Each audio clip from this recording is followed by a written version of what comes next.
Bismillahirrahmanirrahim. Assalamualaikum warahmatullahi wabarakatuh. Alhamdulillahirabbil nahmaduhu wa nasta'inuhu wa nastaghfiruhu wa na'udzubillahi min shururi anfusina wa min sayyiati a'malina.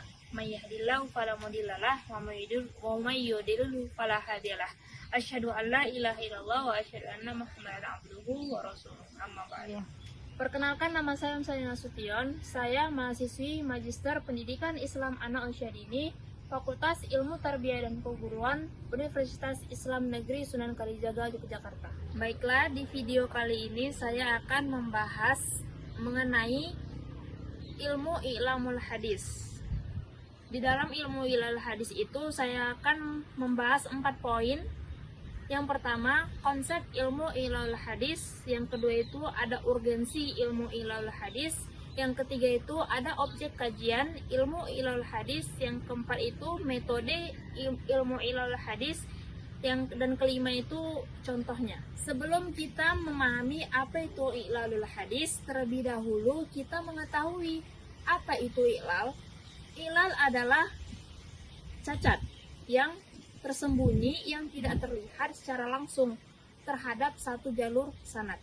Jadi dapat kita ketahui bahwa ilmu I'lamul Hadis adalah huwal ilmul ladzi yabhasu 'anil asbabi khafiyati ghamidati min jihati qadhuha fil hadithi qawasli munqati'u wa rafi'u mawqufu wa idkhalul hadithi fil hadithi au ilzakin sanadin bimatanin aw ghairu dzalik.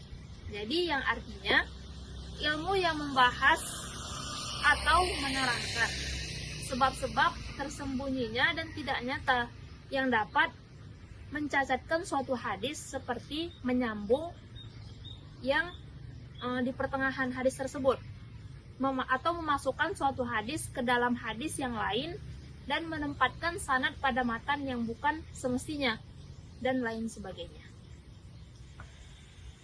Baiklah, setelah kita telah mendengar tadi mengenai konsep ilmu I'lamul Hadis, pada poin kedua ini saya akan membahas tentang urgensi ilmu I'lamul Hadis. Dalam urgensi I'lamul Hadis menjelaskan bahwa pada suatu hadis ditemukan adanya i'lal, maka hal tersebut bisa menjadikan kualitas suatu hadis itu menjadi dhaif atau lemah, sehingga hadis tersebut tidak bisa dipakai dan digunakan sebagai hujjah atau alasan dalam menetapkan suatu hukum. Dengan demikian, dapat kita simpulkan bahwa urgensi dari ilmu I'lamul Hadis ini adalah untuk menetapkan apakah hadis tersebut makbul, dapat diterima, atau mardud, tidak dapat diterima, atau bisa disebut dengan ditolak. Setelah kita memahami apa itu urgensi dari ilmu I'lamul Hadis, kita masuk ke poin ketiga, yaitu objek kajian ilmu I'lamul Hadis.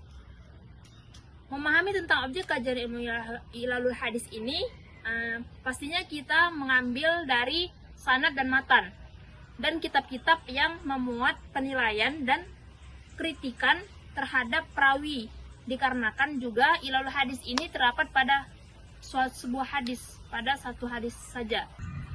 Baiklah, kita akan masuk ke penjelasan berikutnya, yaitu mengenai metode ilmu I'lamul Hadis.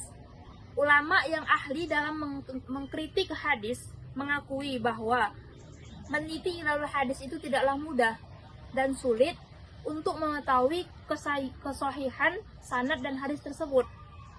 Abdurrahman Ibn Mahdi menyampaikan untuk meneliti ilmu I'lamul Hadis ini perlu diperhatikan. Yang pertama itu adanya ilham pada diri seorang. Yang kedua itu dilakukan oleh orang-orang yang cerdas. Yang ketiga, memiliki hafalan hadis yang banyak dan pastinya dia memahami hadis yang dihafalnya. Yang keempat, tingkat hafalan tidak diragukan. Yang kelima, ahli dalam bidang sanad dan matan. Dikarenakan sangat susah dalam meneliti I'lamul Hadis, maka Ibnu Al-Maidi memberikan 2 langkah yang harus dilakukan. Yang pertama itu meneliti seluruh sanad hadis untuk matan yang semakna. Yang kedua itu seluruh periwayat dalam berbagai sanad diteliti berdasarkan kritik yang telah dikemukakan oleh para ahli kritik hadis. Alhamdulillah, itulah pembahasan mengenai ilmu ilalul hadis. Apabila ada kata-kata saya yang salah, saya mohon maaf, dan yang benar itu datangnya dari Allah, yang salah itu dari saya sendiri. Terima kasih yang telah menonton video ini. Wabillahi taufiq wal hidayah. Assalamualaikum warahmatullahi wabarakatuh.